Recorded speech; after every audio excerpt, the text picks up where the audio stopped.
This is A to Z with Mark Zinno, part of Locked On Sports Atlanta. How did we get here? If you're not the number one pick, guess what? You have no guarantee. That's where you are. And it starts... Does that make me a genius? Yes. Now.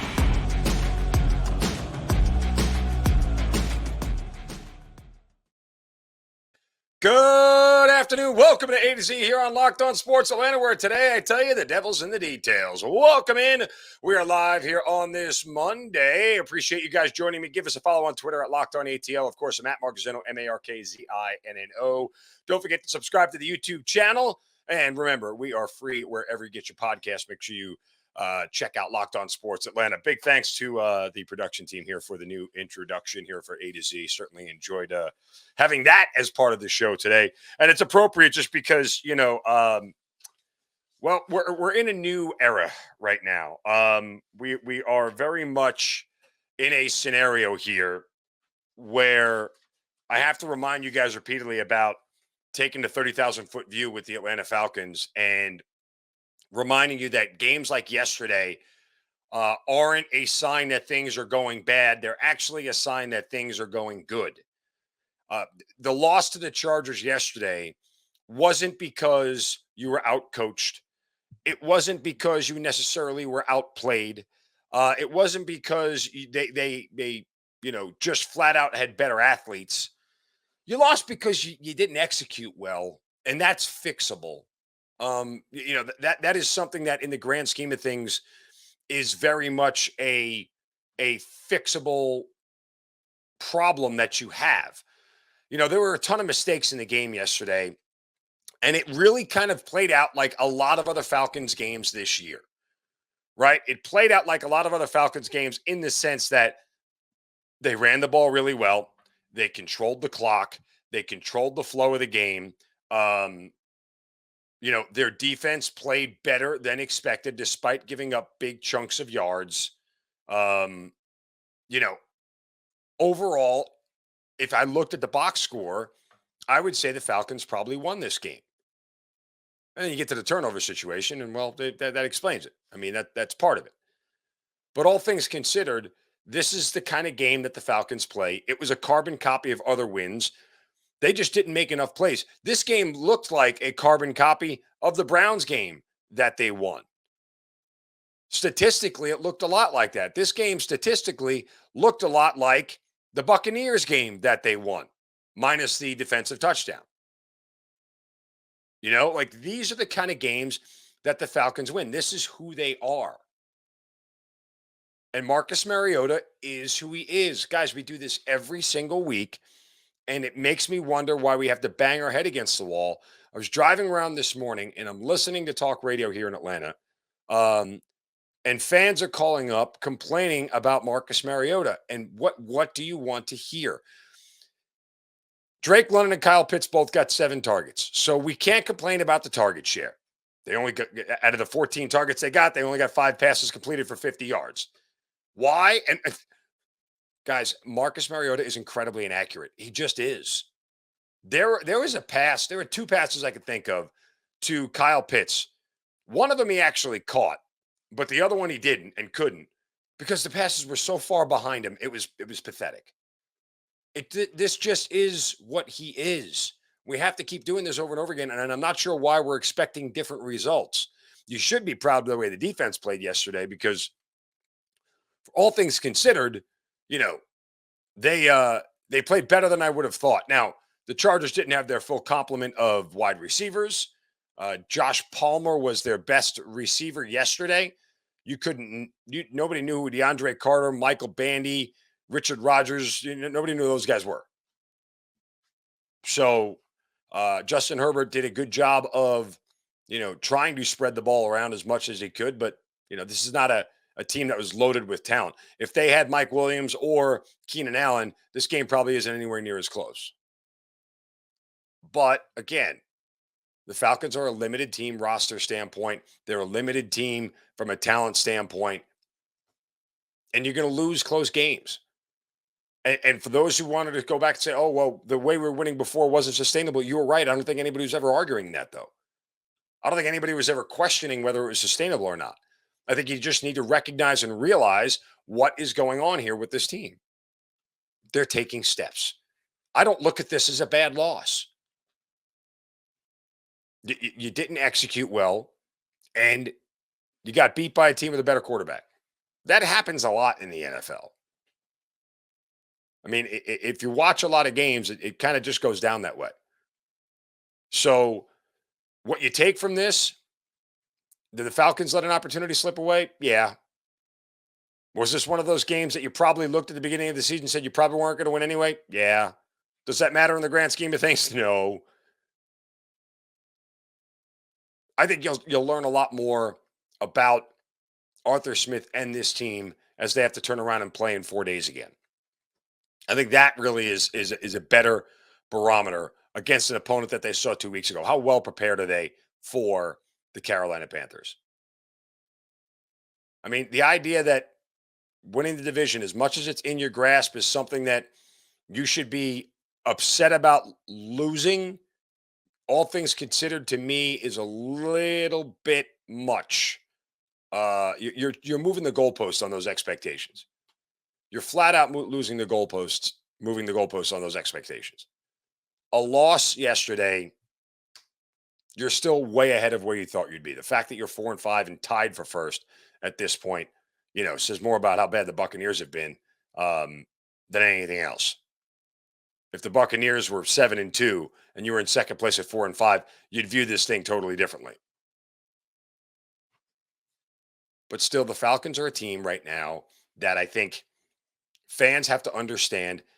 These are the games that are going to happen down the stretch. And oh, by the way, when we start looking at the schedule, before you get ahead of yourself and start saying, hey, the schedule lightens up, the schedule lightens up. Nah, not really. You think it does, but it doesn't. The Falcons aren't a team that is built to be able to dominate other teams other than running the football. So with that, if they can't dominate running the foot, if they can't do anything other than dominate with running the football, then they're going to be in close games religiously. And teams who run the ball really well are going to be in close games religiously. Look at the Titans and Chiefs last night. The Titans run the ball really well. They were in a close game. They ended up on the wrong side of it. Why? Because their offense with that young quarterback, Malik Willis, is pretty stagnant. I mean, you could argue that for as much as you want to talk about the turnover and everything else, and the fumble that was, whatever, however you want to phrase it. Guess what? The offense only scored 17 points. You're not going to win a lot of games that way, especially with a defense that doesn't really stop a whole lot of people.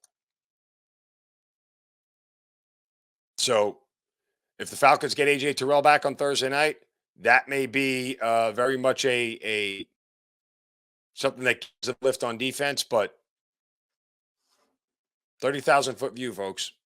I'll keep saying it until you get it through your heads. 30,000-foot view. It's the only thing you need to remind yourself of. This team has a lot of growing to do, and they're doing it, and they're taking the right steps, but they are also a team that typically lines up against teams that are more talented than they are. And that puts them at a distinct disadvantage. All right, coming up next, it was a huge day for the Georgia Bulldogs and in college football. And what did we learn? That's next. But first, want to remind you guys thanks for making Locked On Falcons your first listen every day. Aaron Freeman does a fantastic job. Appreciate you guys always checking out Locked On Falcons. For your next listen, though, check out the Locked On Sports Today podcast, the biggest stories of the day, plus instant reactions, big game recaps, and the take of the day. It's available on the Odyssey app, YouTube, and wherever you get your podcast. Don't forget that Locked On Sports Atlanta is free on YouTube, and wherever you get your podcast, you just search Locked On Sports Atlanta. Okay. It was a game that should have been more predictable. And a lot of people not sure they saw this one coming per se. I think I talked to you guys on Friday when we did the hangout, the ATL hangout that we do with John Chuckery and Jarvis Davis. There was a lot of different ways that I could see this game unfolding. And this was certainly one of them. It was a perfect start. Other than the fumble early on for Georgia, it was a perfect start.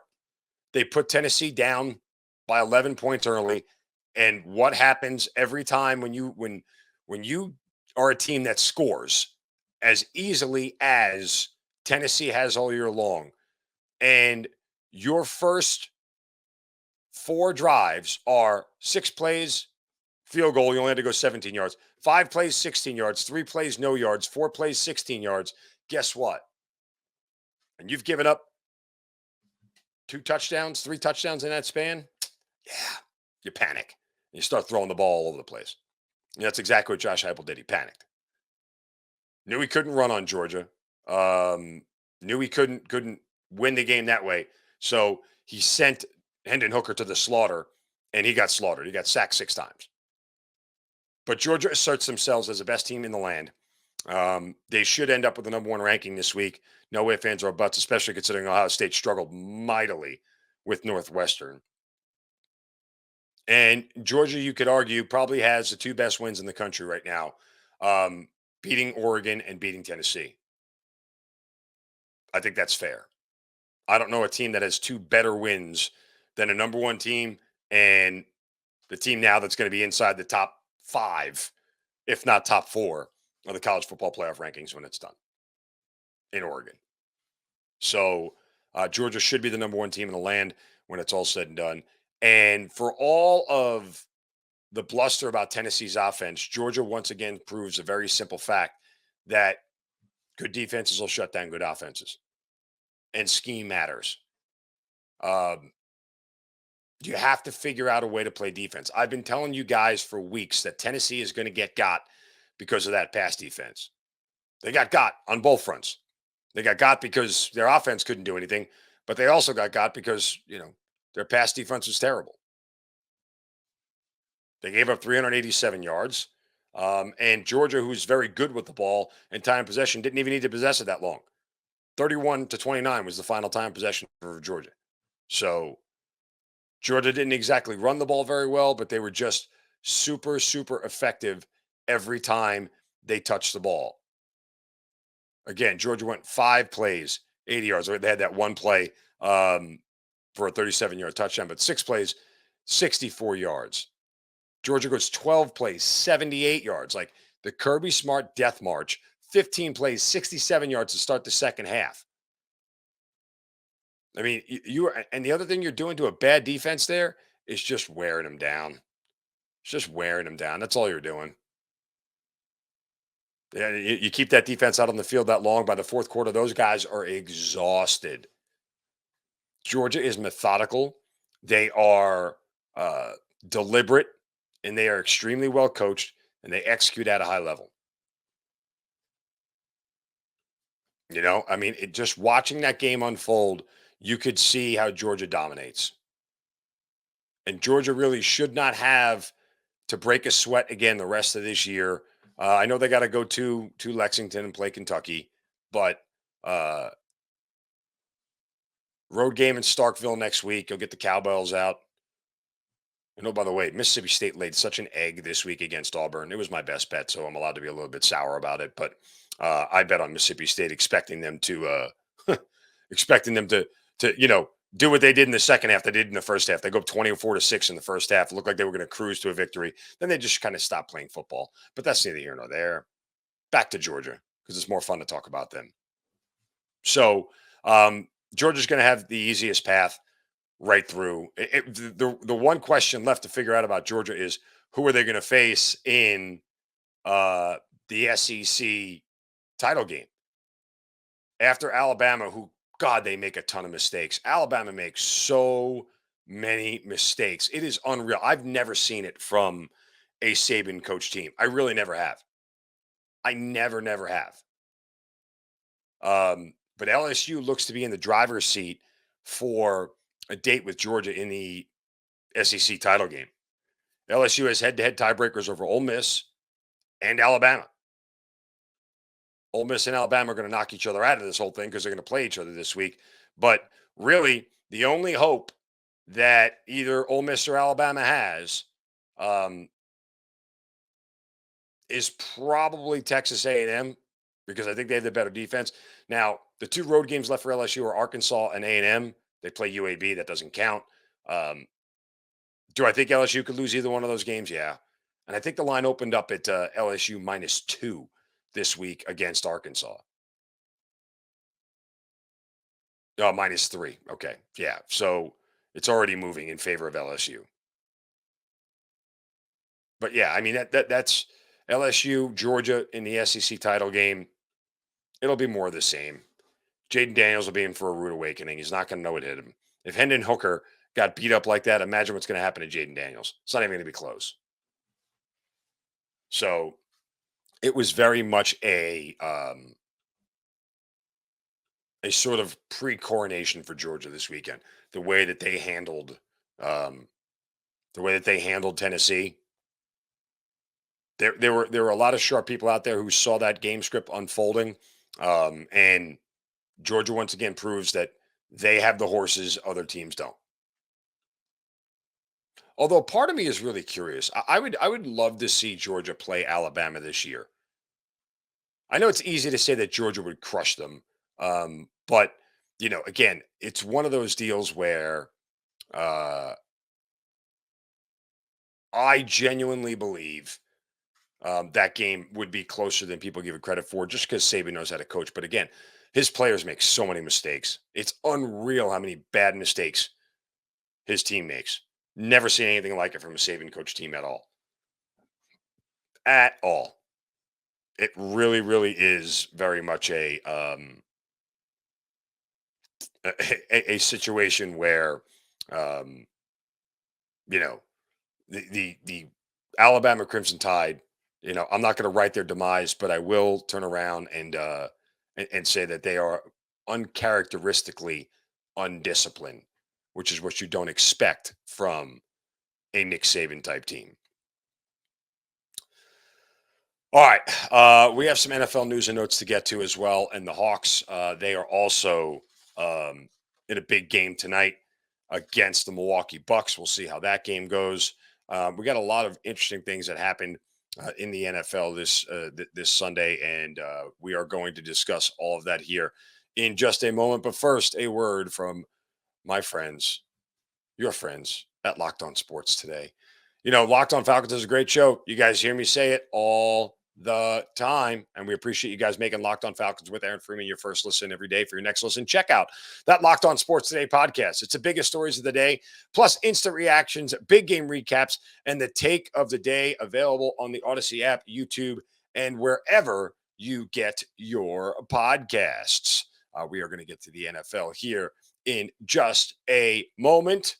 But first, let's get to a shovel of wisdom. Brace yourselves, because it's time for the shovel of wisdom.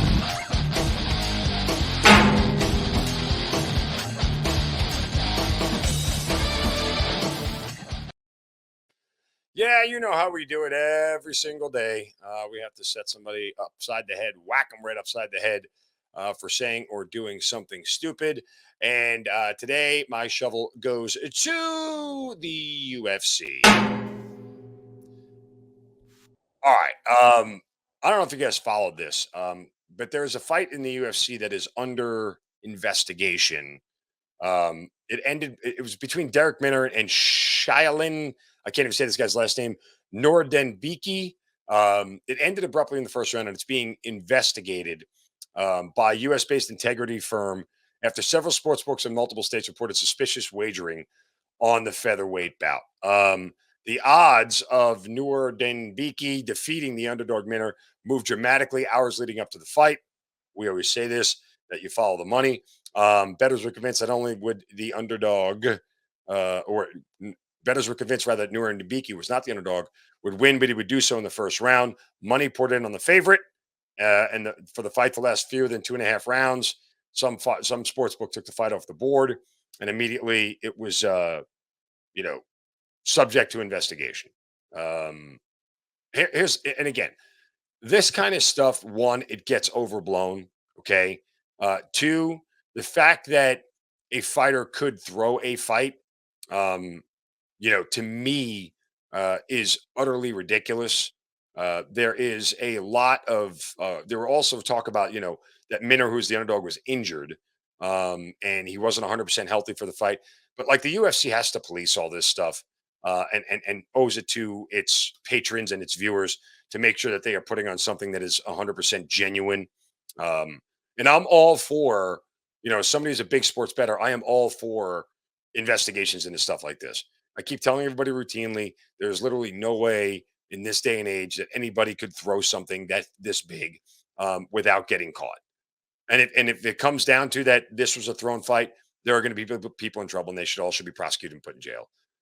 But that's not an indictment on sports betting or gambling or anything that could be bad. It just is not. So, yeah, let's see how the rest of this one plays out. All right. Speaking of playing out, it was a weird Sunday in the way things played out in the NFL. You're at most teams have played 8 or 9 games at this point in time, and you start to realize, where people are and where teams are. Like the Packers are done. This is a bad team right now. Um, they don't have anything offensively to rely on, and they're going to continue to struggle because they don't. It's kind of shocking to see. However, the guy who has a ticket on the Vikings to win the NFC North at plus 275, this guy, very happy the Vikings continue to dominate. But you have to wonder how for real the Vikings are, because they are also another team that you have to question. Their only losses to the Eagles, and for whatever reason, they've played a fairly soft schedule. The Minnesota Vikings have not really been pushed other than beating the Dolphins. Is there really a signature win on their schedule? I mean, the Packers isn't signature anymore. That's for darn sure. Um, but again, I think that Dolphins game, they were without Tua. So, and we know what the Dolphins are with Tua. We can see them score. Rams are in trouble. They're done. They won't make the playoffs. They have next to no shot at this point in time. And the Buccaneers and Tom Brady saved their season with under a minute left yesterday and they saved Scotty Miller, who dropped an easy touchdown, which would have given the Buccaneers, the lead that they needed without, 2 minutes, the last 2 minutes of the game. But regardless, so the Buccaneers obviously moved to 4-5. They're in first place. But there are just a lot of other teams that are just done right now. I mean, Raiders blow another lead. The Raiders did 17-point lead. They are like done. Colts are done. I mean, we have really separated this league right now. And if you look at the standings, it's not hard to figure out where the line is drawn, right? Like you can easily see um, the good teams and the bad teams. You got I don't know if the Patriots are that good, but everybody in the AFC East is above 500. And with the Commanders lost, they're the only team in the NFC East that is um, below 500. But all of the NFC South is below 500. 3 teams in the NFC North are below 500. Half the NFC West is below 500. I mean, it's bad. Like there is a clear line. If you don't have 5 wins at this point in time, like I feel like with the exception of somebody winning the NFC South, if you don't have 5 wins, you're done. Because everybody else who doesn't have 5 wins has like 3 or 2. So it's a weird NFL year, guys. It is not going to get any easier to figure out either. Not going to get any easier at all to figure this thing out because, well, guess what? It's that kind of year. That's all you can say. All right, let's pivot real quick to the Atlanta Hawks as they host the Milwaukee Bucks tonight. Primetime game. I think the game is on ESPN, is it? Or is it still on Bally's? Regardless, against the Milwaukee Bucks who come in, Bucks are laying 3 points in the game. Bucks are 9-0 in the East, haven't lost yet, trying to make it 10 in a row. The Hawks are 6-3, have played well, won some games over the weekend. A big win over New Orleans in overtime.